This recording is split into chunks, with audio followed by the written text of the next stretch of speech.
Bienvenue sur la MIF, votre émission qui vous décrypte le Made in France. Bienvenue sur MIF Radio. Émission présentée par Lola Engelmann. Bonjour à tous et à toutes et surtout bienvenue dans l'AMIF, l'émission de Coq Eco, votre nouveau rendez-vous de la semaine. Bon, c'est vrai qu'on débarque comme ça un mardi soir à 18h, mais pas de panique, on vous explique tout de suite pourquoi les voix de nos journalistes résonneront dans vos oreilles tous les jours.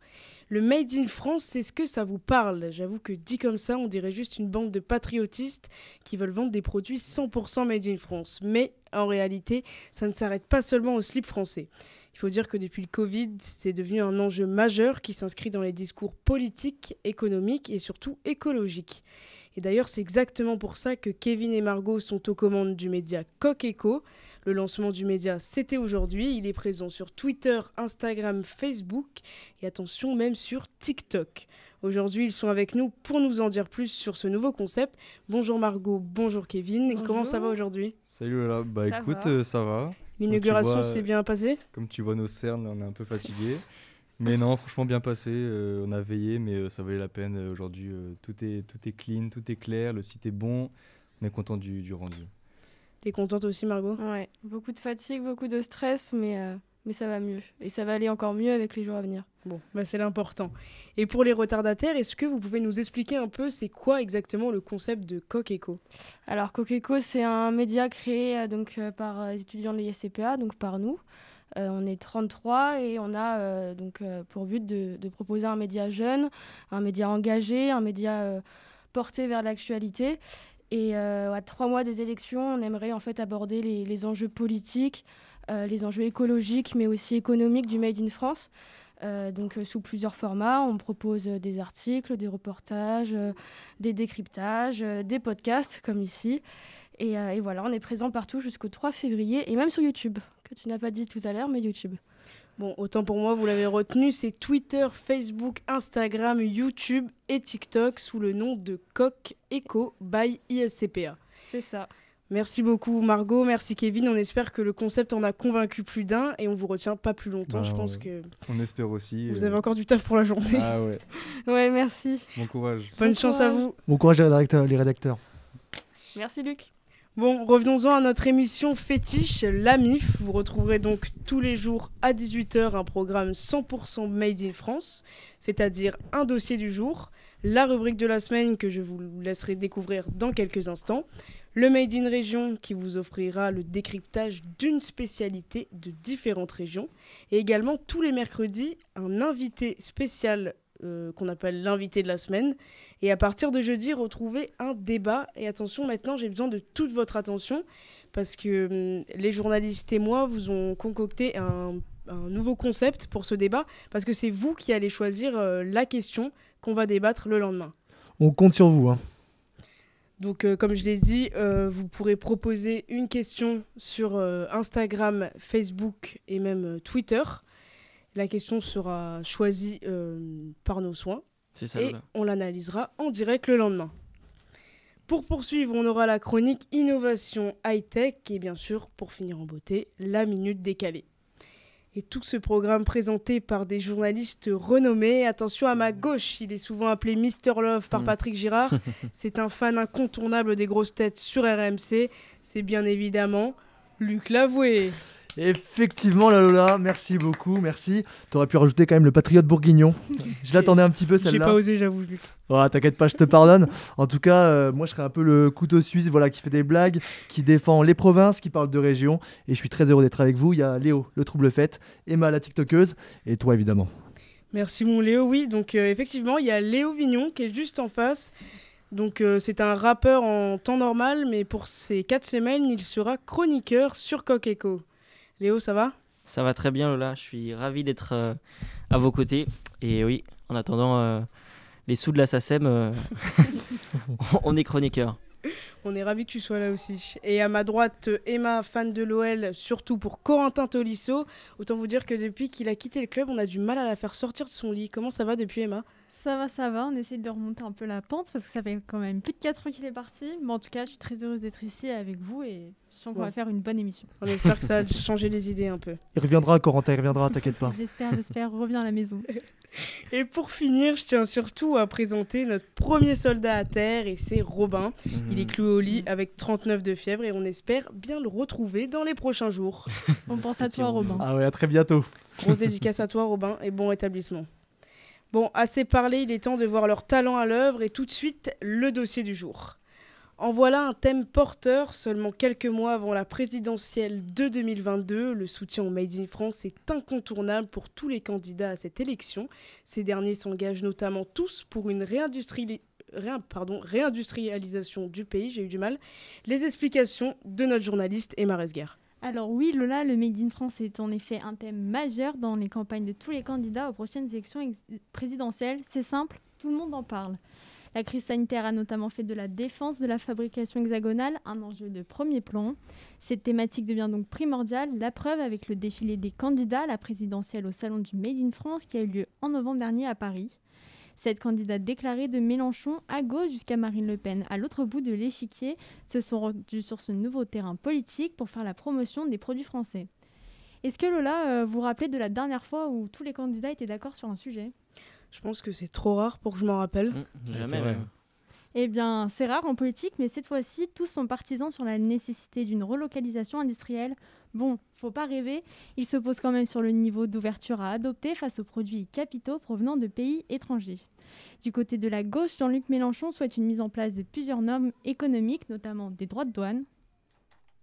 Organiser la manière avec laquelle, d'une part, on produit, qu'est-ce qu'on laisse rentrer dans le pays, sur quoi on met des droits de douane pour que les choses qui sont produites en France ne subissent pas une concurrence injuste.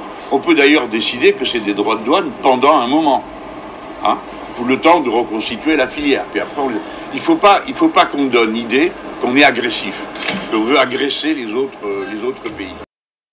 À droite, la candidate républicaine Valérie Pécresse souhaite baisser les impôts de production et simplifier les normes dans le but de rendre les entreprises plus compétitives. Selon elle, il faut veiller à la transmission des entreprises car c'est souvent le moment où elles sont vendues à des actionnaires étrangers. Arnaud Montebourg est tout à fait d'accord avec cette dernière, mais il est beaucoup plus ferme. Le candidat socialiste souhaite la création d'un délit de trahison économique, comme il l'avait expliqué sur le plateau de BFM TV face à Jean-Jacques Bourdin. L'élite dirigeante de ce pays a laissé mourir toute une série de fleurons qui nous ont fait beaucoup de mal. Ça a été à chaque fois un coup de poignard dans le cœur national. Donc moi, je considère que maintenant, ça suffit. Parce qu'à chaque fois qu'il y a eu des ventes à l'étranger, il y a eu des gros chèques qui sont arrivés sur le compte bancaire des dirigeants. Je considère qu'ils doivent maintenant répondre de leurs actes. Un coup de poignard, il emploie des mots assez forts, Montebourg. Il a osé et au moins il a le mérite d'en parler. Tu vois, je trouve qu'il y a beaucoup de candidats qui parlent de Made in France, il a le mérite d'en parler. Il n'y a pas que les extrêmes. C'est vrai. Ça fait depuis un petit moment que Arnaud Montebourg parle du Made in France. En effet, il s'était retiré quelques instants de la vie politique. Il a créé sa propre marque de miel. Est-ce que vous savez comment elle s'appelle ? Pas du tout. Pourtant, ils viennent de chez moi, mais j'ai totalement oublié. Parce Dis-le que... tout, Emma. Eh bien, bleu, blanc, ruche.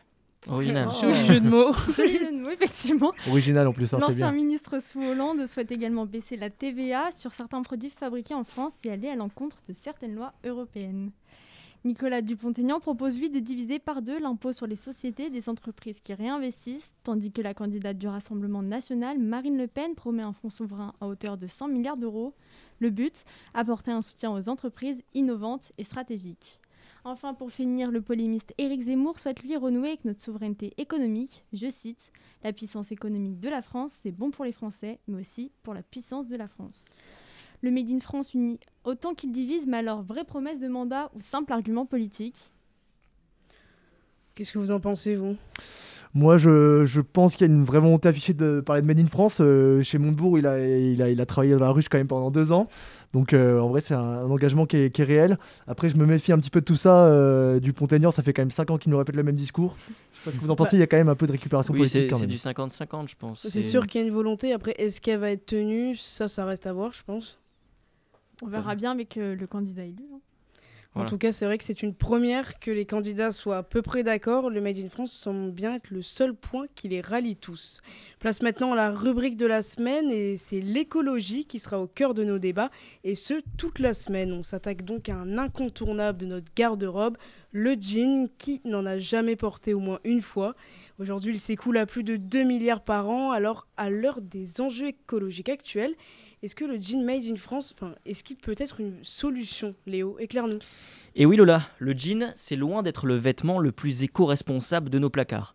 Alors il faut savoir tout d'abord qu'il est fabriqué à partir de coton, il consomme donc énormément d'eau, de pesticides et d'OGM. Sa confection, elle peut s'étendre jusqu'à 10 étapes partout dans le monde. En termes de chiffres, selon l'ADEME, du champ de coton à la boutique, le jean peut parcourir jusqu'à 65 000 km. Alors pour ça, certaines entreprises se sont lancées dans le jean Made in France, mais la grande difficulté résulte déjà dans la fabrication de la matière première. En effet, la France ne produit pas de coton, on peut donc d'ores et déjà dire qu'un jean 100% français en coton, ça n'existe pas. Outre cette première étape passée, les entreprises réduisent leur impact écologique en privilégiant un circuit court et des usines locales. Gilles Attaf, fondateur de Belleville Manufacture, affirme que ces jeans tissés dans les Vosges ont 70% d'impact environnemental en moins que les jeans du marché. Et ce parti pris écologique a un coût, des jeans haut de gamme et un savoir-faire. Celui-ci qui s'était perdu dans l'Hexagone a, grâce à des entreprises comme 1083 et Atelier Trufféry, pu refaire surface. 1083, c'est quoi ? C'est une marque créée en 2013 qui confectionne entre les deux villes les plus éloignées de l'Hexagone, soit 1083 km. Alors oui, le jean Made in France est plus cher, mais il dure plus longtemps, Lola. Oui, le coton est exporté, mais son impact environnemental est largement inférieur aux autres jeans fashion du marché. Et si je puis me permettre, les jeans skinny en 2022, les garçons, faut arrêter. Bon, en tout cas, résultat des comptes, le jean Made in France, c'est oui, Lola. T'as parlé des jeans skinny, fais gaffe parce que je vois que Luc est... Ouais, la colère skinny, commence à monter, la moutarde me montonner, je suis pas très fier de toi mon Léo. Moi j'en porte, je porte que ça comme jean. En l'occurrence ceux qui me connaissent, j'en porte pas trop dans la vraie vie. Je te rassure, ça va bien qu'à toi Luc. Ah merci Malola, tu me flattes là quand même un peu. Hein. En bref, même s'il n'est pas 100% français, le jean Made in France, ça reste l'alternative la plus responsable. Et maintenant, c'est l'heure du nouvelle chronique, et c'est l'heure du Made in Région.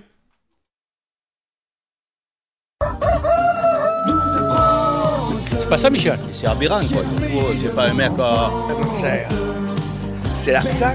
Comme d'habitude, c'est de la poudre de perlimpinpin. Alors c'est l'heure de voyager dans une région française avec notre chroniqueur Luc Lavoué qui va nous faire découvrir un produit 100% région. Alors Luc, tu nous emmènes où ? Alors Malola, je te le dirai pas mais tu le découvriras au fil de la chronique. J'ai quand même envie de poser quelques devinettes aux auditeurs et même à mes amis autour de la table. Ils savent rien, promis. Hein. Alors les amis, avec un jingle pareil, déjà je suis très heureux. C'est toi qui l'as fait Malola ?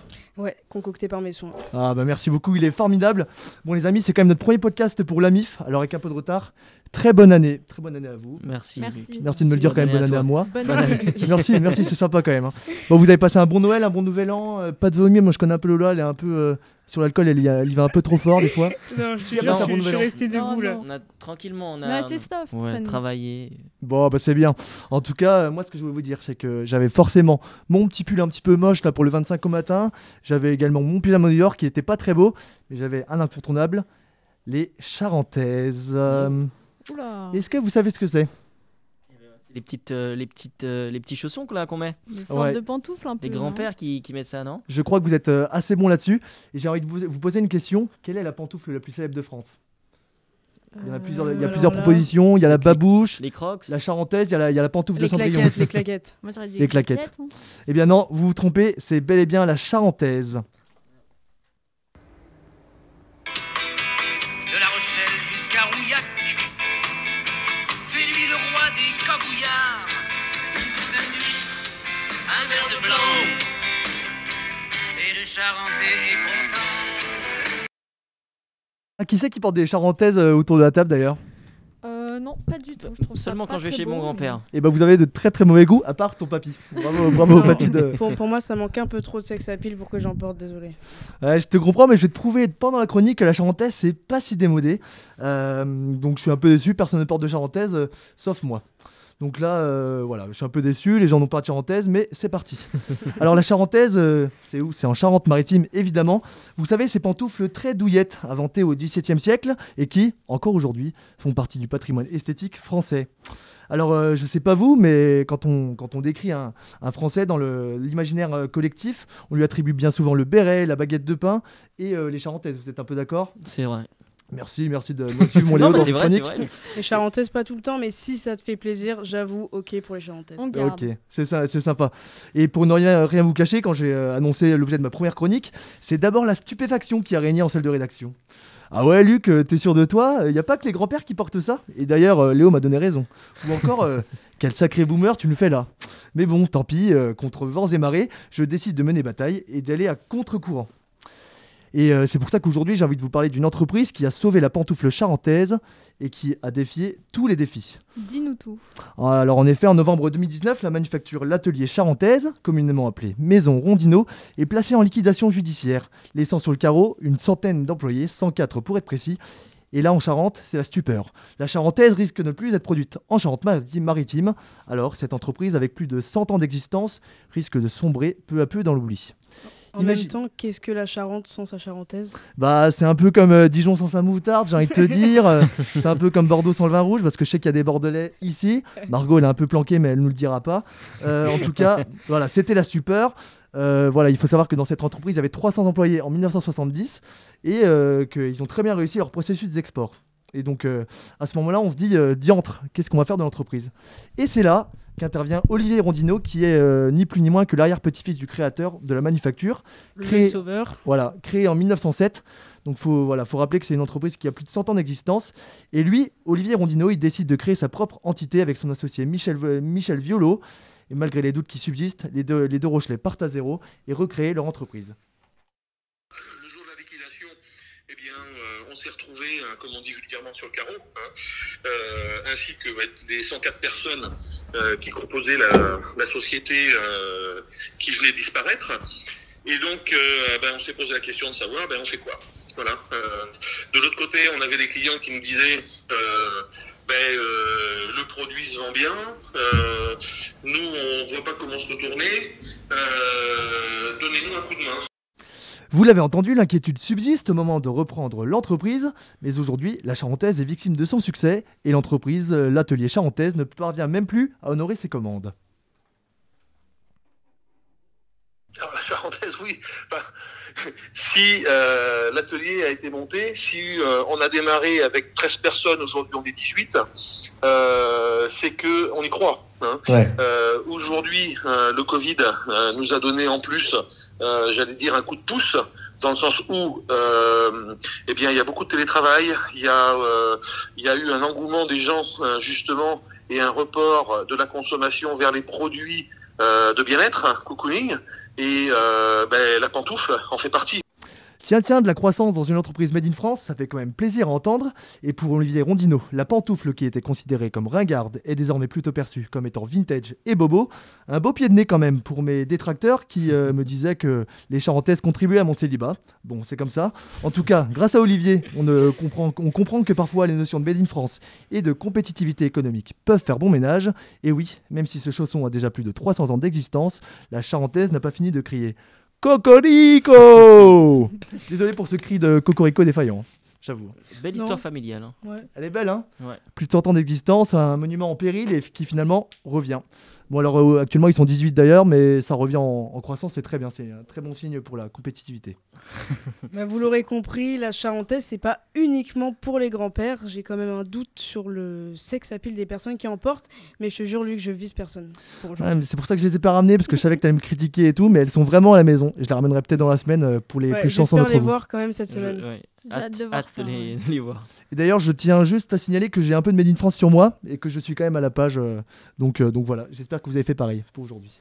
Et qu'est-ce que tu portes comme Made in France, Luc? Alors moi j'ai un pull French Rocket et un slip français que je peux pas vous montrer à l'antenne malheureusement parce que c'est filmé. Non, on préfère pas aujourd'hui, Luc. Je suis pas en Made in France, moi. Moi non plus. Enfin, vous abusez quand même, c'est pas grave. Je vous pardonne.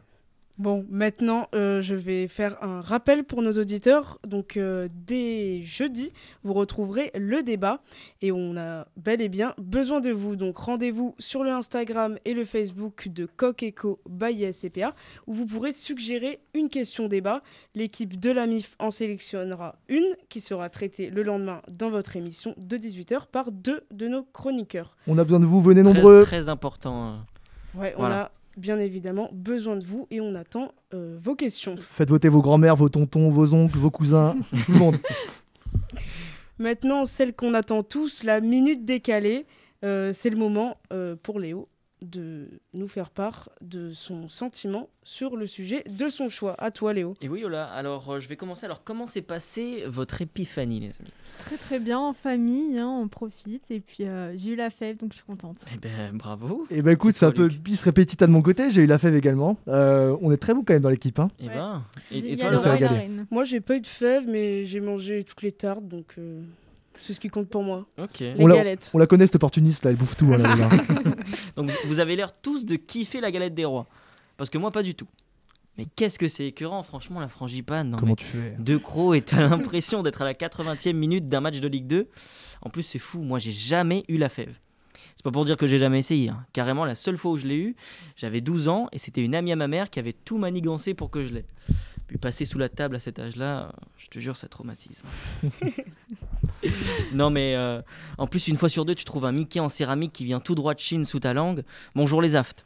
Enfin bon, j'ai vu qu'à Grenoble, comme ils n'avaient pas les licences Disney, ils voulaient faire des fèves made in France. À tout moment, tu te retrouves avec une mini bouteille de Ricard ou un croissant en plâtre dans la bouche. Bon, Je préfère la bouteille de Ricard. Ouais, ça me plaît aussi tu me bizarrement. diras que c'est toujours mieux qu'une souris avec des gants. J'en étais où? J'ai perdu. Non, mais le pire, c'est qu'il y a un artisan dans le sud de la France qui a confectionné des fèves Éric Zemmour. Non, mais Il a à ce osé. rythme, ah non, mais à ce rythme-là, on verra des skis Marine Le Pen ou des TikTok de L'angoisse. Mélenchon. Ah non? Ça existe déjà, ça? Et oui. Vous l'avez vu? Bien sûr Oui. que je l'ai vu, c'était un régal. Le dernier en date, il l'a quand même rapidement supprimé. Hein. Je sais pas si vous avez vu. Oui, On je regardait crois ça que avec c'est- Léo. Je pense que c'est pas un très bon 2-3 TikToker. heures et Notre Jean-Luc Mélenchon, quoi. Mais bon. je crois que ça n'a pas plu à tout le monde. Il va On l'aime progresser, comme hein. il est. Hein. C'est qui tout double. Ouais, c'est Mélenchon, qui tout double. on l'aime, Ouais, on le qui tout déteste. vaut, ouais, comme tu dis. Non.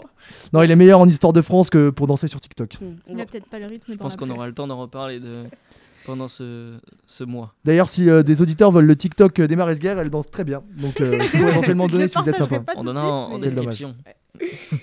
Bon, chers auditeurs, il est 18h22 et c'est la fin de cette chronique. On se retrouve demain à la même heure, donc à 18h. Oh yeah. En attendant, vous pouvez faire un tour sur les réseaux de Coq Eco by SCPA. Ça risque de vous plaire ou pas, j'espère quand même que oui. Et on se retrouve demain. Bonne soirée à tous. À Merci, on s'est demain, régalé. bonne À soirée. demain.